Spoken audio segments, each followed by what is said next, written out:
दिल्ली के पश्चिम विहार वेस्ट थाने में तैनात हेड कांस्टेबल सत्यवान सिंह के खिलाफ सुरेश कालरा ने लिखित शिकायत पत्र दिल्ली कमिश्नर को दिया है, जिसमें उन्होंने बताया कि मेरा बेटा सौरभ कालरा उद्योग नगर वाइन शॉप में काम करने वालों को वाइन और बियर लेकर देने के लिए दुकान पर गया था। वाइन शॉप के ठीक बगल में एक छोटा सा पुलिस बूथ बना हुआ है। उद्योग नगर के पास वहां एक हेड कांस्टेबल सत्यवान सिंह आया और मेरे बेटे सौरभ कालरा को बुरी तरीके से पीटने लगा और पुलिस बूथ में ले जाकर उसे 5,000 रुपए का डिमांड की। उसके बाद उसे पश्चिमी विहार वेस्ट थाने के अंदर ले जाया गया और वहां फिर बुरी तरीके से पीटने के बाद छोड़ने के लिए 1 लाख रुपए की डिमांड की। हमारे पास इतने पैसे न होने के कारण हमने हाथ पैर जोड़ना शुरू किया, फिर भी मेरे बेटे सौरभ कालरा को लाठी डंडे और थप्पड़ से मारते रहे। इसके बाद हमसे 20,000 रुपए लेकर मेरे बेटे को छोड़ा। अगले दिन सुबह जब पश्चिम विहार वेस्ट थाने पहुंचे SHO महोदय के पास तो हमें मीठा आश्वासन देकर भेज दिया और कोई भी कार्रवाई नहीं की, जिसके बाद दिल्ली पुलिस कमिश्नर संजय अरोड़ा को शिकायत पत्र देकर कार्रवाई की मांग की और ऐसे भ्रष्टाचारी कांस्टेबल के खिलाफ विजिलेंस जांच के बाद दंडित करने की गुहार लगाई। पुलिस की वर्दी आम लोगों के लिए बहुत अहम मानी जाती है और पुलिस की वर्दी की जब बात की जाती है तो ये कहा जाता है कि जब पुलिस सामने होती है तो एक उम्मीद लोगों को होती है कि भाई पुलिस हमारे साथ अच्छा कार्रवाई करेगी। फिलहाल दिल्ली पुलिस कई अहम कामों को लेकर चर्चाओं में रहती है, लेकिन कभी कभी ऐसा होता है कि कुछ अधिकारी ऐसा कृत्य कर देते हैं कि पूरे अधिकारियों पर नामो निशान खड़ा हो जाता है। जी हाँ, ऐसी ही घटना पश्चिम बिहार में देखने को मिली, जहां पर एक थाने के कांस्टेबल उनकी तरफ से एक बड़ी घटना देखने को मिली कि 2 व्यक्ति मतलब दारू लेने जाते हैं। नॉर्मली दोनों दोस्ती के तरीके से जाते हैं, लेकिन वहाँ पर वो अधिकारी आते हैं और वहाँ पर दोनों जो कांस्टेबल है वो आते हैं और बुरी तरीके से उस व्यक्ति के साथ बदतमीजी करते हैं। और बदतमीजी की तो हद देखिए कहाँ तक जाती है कि उसको थाने ले जाया जाता है, बूथ पर ले जाया जाता है, जमकर उसको पीटा जाता है। और उस पीटने की जो तस्वीरें हैं वो आप बगल में देख रहे होंगे कि पीटने के बाद उस बेचारे का क्या हाल हुआ, उसके नीले निशान पड़ गए। ये तस्वीरें आप देख रहे होंगे बगल में, जो फोटोज़ हम आपको दिखा रहे हैं। इसी मुद्दे पर बातचीत करने के लिए हमारे साथ वो पीड़ित व्यक्ति है जिसके साथ ये हादसा हुआ है और यहाँ तक कि उसके पिता को भी गलत शब्द बोले गए उस अधिकारी की तरफ से। क्या नाम है आपका? मेरा नाम सौरभ कालरा। सौरभ, कहाँ से? मैं पश्चिम बिहार से। क्या पूरा मामला क्या है, थोड़ा बताइए। सर मैं गया हुआ था, वाइन शॉप पे गया था मैं वाइन लेने के लिए। तो वहाँ पे जब उन्होंने पीछे से अपने फ्रेंड से वहाँ पे मैं मिला तो वहाँ पे पुलिस वाले पीछे से आए। उन्होंने बोला आप दारू पी रहे हैं। मैंने कहा आप दिखाइए मैं कहाँ पी रहा हूँ। तो उन्होंने वो दिखा तो पाई नहीं, तो लेकिन ज़बरदस्ती मुझे वो लेके उठा के वहाँ से कि आप पहले बूथ में चलो फिर आके आपसे बात करते हैं। बूथ में मैं नहीं जा रहा था तो मैं उन्होंने धक्का मारा। धक्का मारते हुए मुझे साथ ले जा रहे थे कि मैंने कहा आप धक्का मत मारो, आपके पास राइट नहीं है कि आप मुझे धक्का मारो। तो इतने में उसने मेरे को थप्पड़ मार दिया और मुझे ज़बरदस्ती अंदर बूथ में धक्का मार दिया। बूथ में ले जाके उन्होंने बताया मुझे कानून सीखा, मुझे कानून सब मालूम है। उन्होंने मुझे एक आईडी मांगी, अपनी आईडी दो, नहीं तो बड़ा महंगा पड़ेगा आपको, अपनी आईडी नहीं दोगे तो जितना जल्दी मुझे आप आईडी दोगे उतना जल्दी आपको मैं छोड़ दूंगा। तो मैंने कहा आईडी मेरे पास नहीं है, मुझे अपनी आईडी मंगानी पड़ेगी अपने फादर से। मेरे फ़ोन में आईडी नहीं है। तो फ़ोन तो आपने जब्त कर लिया। तो मुझे आपको बूथ में ले गए? हाँ, बूथ में पकड़ के ले गया मुझे। वो लगभग कितने घंटे तक रखा और किस तरीके से आपके साथ बिहेव किया गया? मुझे बूथ में उन्होंने 1 घंटा करीब रखा वहाँ पे। मैं 7:30 बजे करीब वहाँ पे गया था तो 8:30 बजे मुझे जब थाने ले गए वो। बूथ में उन्होंने मुझे अच्छे से मारा पीटा उन्होंने वहाँ पे मेरे को। मैंने उनको डिफेंड कर रहा था कि मुझे आप क्यों मार रहे हैं, आपको अधिकार नहीं है, आप मुझे आप मारें। तो लेकिन उन्होंने कहा कि हमें अधिकार मत सिखाओ, हम खुद ही अपने कानून जानते हैं। आप कलारी पर दारू पीने के बाद कुछ कर रहे थे जिसकी वजह से पुलिस प्रशासन आपके पीछे? नहीं, मैं दारू नहीं पी रहा था वहाँ पे खड़ा। मैं दारू लेने के लिए गया था। मैं तभी दारू की दुकान पे जा भी नहीं पाया था कि मैं जो दारू ले पाऊँ। अभी तो मैं सिर्फ अपने नॉर्मल खड़ा था, अपने फ्रेंड से हाय हेलो ही कर रहा था। मेरे हाथ में कुछ था भी नहीं, जो कि अगर खाली बोतल पानी की हो या गिलास हो या वाइन हो मेरे हाथ में, तो मेरे हाथ में कुछ था ही नहीं। बिना हाथ में कुछ लिए ही वो मुझे पकड़ के ले गए और उन्होंने मेरे को 12 मारा। तो उन्होंने ज़बरदस्ती उन्होंने कहा कि अगर यहाँ पे आप मुझे 5,000 रुपये देंगे तो मैं आपको छोड़ दूंगा, नहीं तो आपको थाने जाना पड़ेगा। इतने सारे लोग कलारी पे थे लेकिन आप दोनों पे ही पुलिस पीछे क्यों पड़ी? क्या कोई कारण है, क्या वजह है? सर उसने देखा होगा कि ये पैसा दे देगा, इसलिए हो सकता है कि उनको पैसे की उनको कमाने की नीड होगी, तो इसलिए उन्होंने मेरे पर फोकस किया होगा। वहाँ पे और भी खड़े थे, लेकिन वो लेबर क्लास थे, लेबर क्लास आदमी कितना पैसा दे देगा, 500 दे देगा, 1000 दे देगा, लेकिन उन्होंने तो मेरे से डिमांड ही 5000 की करी थी वहाँ पे। अब के बाद आपको कहाँ ले जाए? बूथ के बाद मुझे वो पुलिस स्टेशन ले गए थे, पश्चिमी पुलिस स्टेशन, वहाँ का पिन कोड 110087। तो वहाँ पे मुझे ले जाके उन्होंने वहाँ पे मैंने उनको कहा कि मेरे पेरेंट्स को या मेरे घर वालों को किसी को फ़ोन करा जाए या मुझे उनकी बात करवाई जाए, बट उन्होंने मेरे को मना कर दिया कि पहले यहाँ बैठो, जब आप लापता के लिए वो आएंगे पूछने के लिए तो अब उनको बताया जाएगा कि आपका बेटा यहाँ पे है। तो उसने बोला, ये उन्होंने बोला मुझे, तो वो ले गए मुझे सीधा 4th फ्लोर पर ले गए लिफ्ट में। उन्होंने मेरे को वहाँ पे एक बार 1 सेकंड में नहीं बैठाया, तो मेरे को ऊपर 4th फ्लोर पर वहाँ पे ले गए। उन्होंने मुझे धक्का मार के बोला नीचे बैठो, तो मैंने कहा नीचे मैंने कौन सा क्राइम किया जो मैं नीचे बैठूँ, मेरे को आप ज़्यादा। थाने में भी आपके साथ बदतमीजी उन्होंने थाने में करी। जब मैंने उनसे चेयर के लिए डिमांड करी तो उन्होंने मेरे को थप्पड़ मारा उस टाइम पे।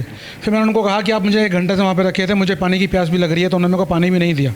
मतलब चोरों से भी बदतर आपके साथ? हाँ जी, जिन्होंने जो क्राइम करते हैं उनके साथ उनसे भी बदतर मेरे साथ उन्होंने काम करा। मैंने तो निर्दोष था, मैं तो उनको कुछ कह भी नहीं पा रहा था। मतलब अगर मैं जैसे ही मैं उनको कुछ कहता था तो वैसे ही मेरे को थप्पड़ पड़ जाता था। तो आपने कहा कि SHO से मुलाकात करा दीजिए उनसे? उनको कहा कि SHO आपसे मेरी मुलाकात कराई जाए, तो उन्होंने कहा जो भी हूँ मैं खुद हूँ यहाँ पे SHO, मैं जो हूँ मैं ही यहाँ पे सब कुछ करूँगा, मेरे अलावा यहाँ पे कोई कुछ नहीं करेगा, जो बात करनी है मुझसे बात करो। फादर आपके आप आए तो जब फादर के साथ नहीं, फादर तो मेरे आ ही नहीं पाए थे। मैंने उनको रिक्वेस्ट करी कि मेरे फादर, मेरे को लग रहा है कि क्योंकि जब वो ऊपर में थे मेरे को ले गए थे, तो वहाँ पे एक लेडी कांस्टेबल आए थे, तो उन्होंने बोला कि ऐसे नहीं, इनके फादर और इनकी वाइफ और इनके बच्चे वहाँ पे हैं, तो वो इनके मिलने की गुजारिश कर रहे हैं। तो उन्होंने कहा कि अभी इनको बोलो कि MLC के लिए लेके जाएंगे, तब उनको मिलने के लिए मतलब हम मीटिंग के लिए बोलेंगे उनको, तब नीचे जब जाएंगे तब उनसे मिल लेंगे वो।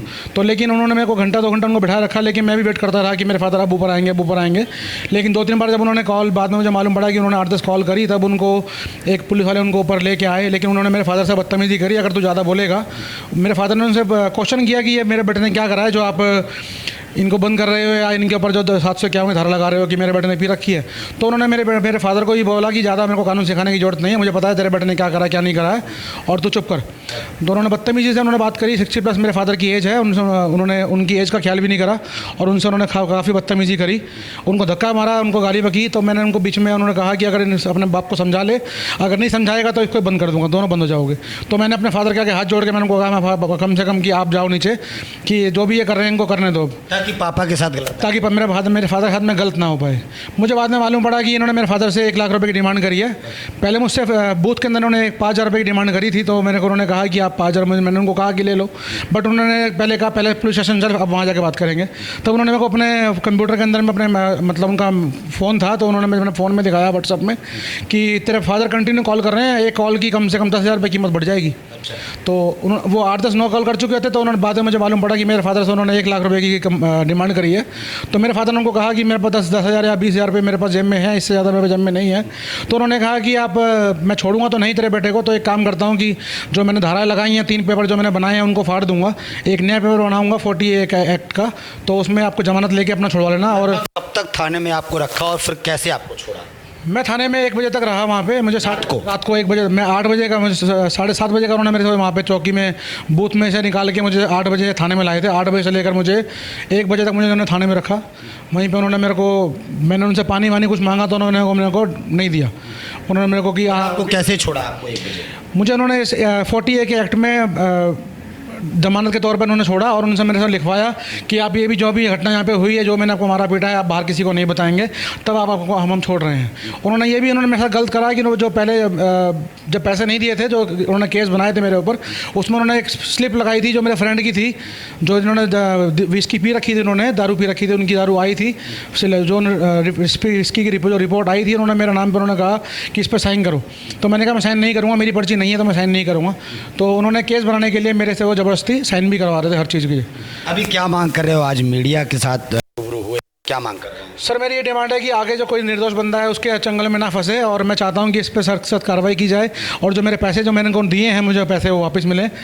कि SHO साहब से और DCP साहब से, SHO से मुलाकात हुई आपकी? सर मेरी SHO साहब से मेरी उनसे बात हुई थी, मैंने उनसे मिला था, तो उन्होंने मेरे को आश्वासन ये दिया था कि बेटा आप टेंशन मत लो। मतलब उन्होंने ऐसा फ्रेंकली, मुझे एक फ्रेंडली होकर उन्होंने मुझसे आंसर ये करा कि वो उनको आने दो, मैं उनसे बात करके आपको शाम को बुलवाऊँगा, और शाम को आपको बुलवा के कौन सा आया, कुछ बोला? बस अभी तक कोई रिस्पॉन्स नहीं आया। कितने दिन हो गए? सर इसको 3 दिन हो गए। 22 तारीख को ये मैटर था, 23 तारीख को मैं SHO साहब से मिला था। आज 24-25 आज 25 तारीख हो गई है, मेरे पास कोई कॉल, मेरे पास कोई कुछ नहीं आई है। ये देख सकते हैं मेरे यहाँ पे निशान भी हैं। अभी उस दिन में मैंने उनको MLC के लिए बहुत रिक्वेस्ट करी, लेकिन उन्होंने MLC कराई नहीं। डर के हमारा नहीं करवाई, क्योंकि मैंने नहीं पी हुई थी, तो हो सकता है कि उनको ज़्यादा मुझे मारा भी था। उस टाइम पे फ़ोटोज़ मेरी अच्छी खासी अगर आती, जो मैंने फ़ोटोज़ आपको दिखा रखी है, ये भी 3 घंटे बाद की फ़ोटोज़ है। उससे पहले तो मेरे पास बहुत अच्छे निशान थे। तो अगर मेरे फादर वहाँ पे रिकॉर्डिंग भी करना चाह रहे थे, तो उनका फ़ोन उन्होंने छीन लिया और उनको धक्के मारे। चल ठीक है, हमारे साथ उनके फादर हैं।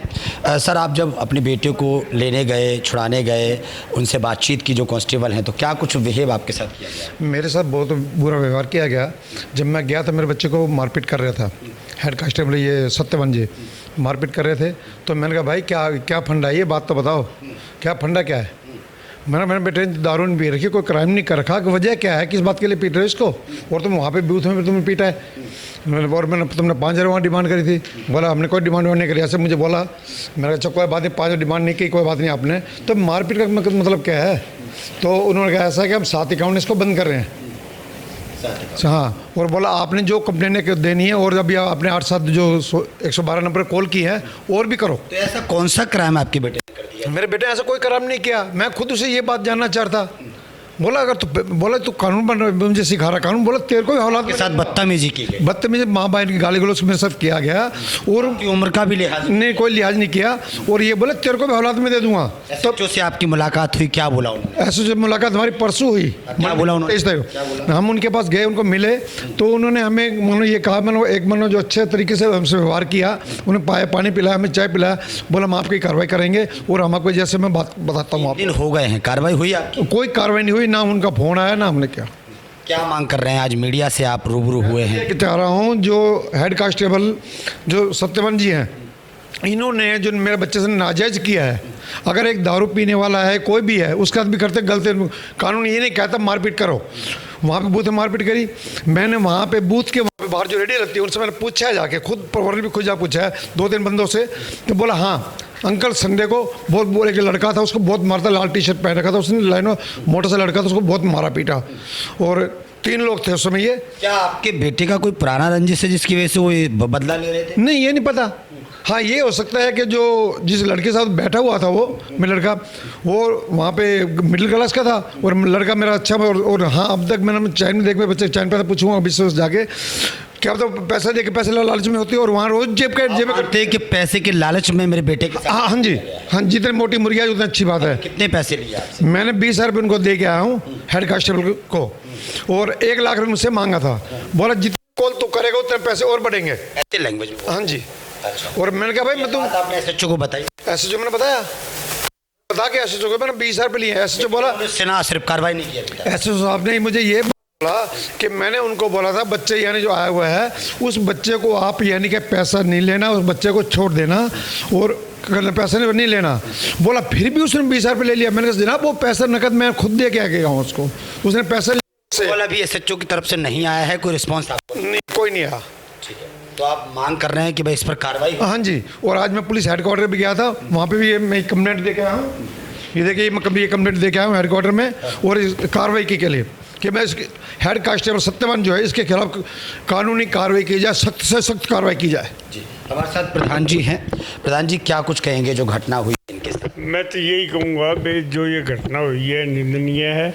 ऐसी घटना किसी के साथ ना हो, इस पे सख्त से सख्त कार्रवाई हो, ताकि आगे भी कोई इस प्रकार की हरकत ना करे। लड़के ने जो दर्दनाक कहानी सुनी है कि भाई किस तरीके से पीटा गया बूथ में, थाने में, और कांस्टेबल जो है वो सुनने को लेकर राजी नहीं था, क्या मानते हैं आप? ये एक किस्म का उसको क्रिमिनल बनाने की सोच रहे थे, लेकिन ये क्रिमिनल था ही नहीं। इतनी मार पिटाई क्रिमिनल के साथ भी नहीं होती जितनी इसके साथ की गई है। ये मतलब ठीक नहीं किया इसने, बहुत गलत काम किया है। आप क्या मानते हैं किस तरीके से कार्रवाई होनी चाहिए उन कांस्टेबल? इसको निलंबित करना चाहिए। सस्पेंड से तो कुछ नहीं होगा इसका। सस्पेंड करने के 1-2 महीने बाद फिर पैसे दे के लग जाएगा। इसको निलंबित करना चाहिए और ऐसे लोगों पर पुलिस को ध्यान देना चाहिए। आगे मतलब प्रशासन को थोड़ा हाथ ध्यान देना चाहिए, ऐसे आदमी को बीट में लगाना चाहिए जो मतलब जो ना इस प्रकार की गंदी हरकतें ना करें। चलिए, बहुत बहुत शुक्रिया आपका। तो देखा, प्रधान जी से बातचीत की है, पीड़ित से बातचीत की है, पीड़ित के पिता से बातचीत की है। लेकिन एक बात मैं आपको बता देता हूँ, ये एप्लीकेशन है, आज पुलिस हेडक्वार्टर ये लोग गए थे। पुलिस हेडक्वार्टर जाने को क्यों ये लोग मजबूर हुए, उसकी एक वजह है, क्योंकि 3 दिन पहले जिस दिन ये घटना हुई उसके दूसरे दिन ये लोग SHO से मुलाकात करने गए। SHO ने एक बड़ा आश्वासन दिया, आश्वासन देकर छोड़ दिया। 3 दिन हो गए लेकिन अभी तक आश्वासन पर कोई खरे नहीं उतरे हैं SHO साहब, जिसकी वजह से हेडक्वार्टर जाना पड़ा कि प्लीज़ इस कांस्टेबल पर कार्रवाई होनी चाहिए। फिलहाल वजह ये रही कि जिस वर्दी की हम इज्जत करते हैं, जिस वर्दी का हम सम्मान करते हो, जिस वर्दी पर हम भरोसा करते हैं, आज वही वर्दी इन लोगों पर आफत बन के खड़ी हुई है। ये सवालिया निशान है। इस पर आपकी क्या प्रतिक्रिया है, फिलहाल हमारे कमेंट बॉक्स में ज़रूर लिखिए। लेकिन ये खबर बहुत पेचीदा है। कैमरामैन बच्चन के साथ ब्रजेश कुमार, दिल्ली।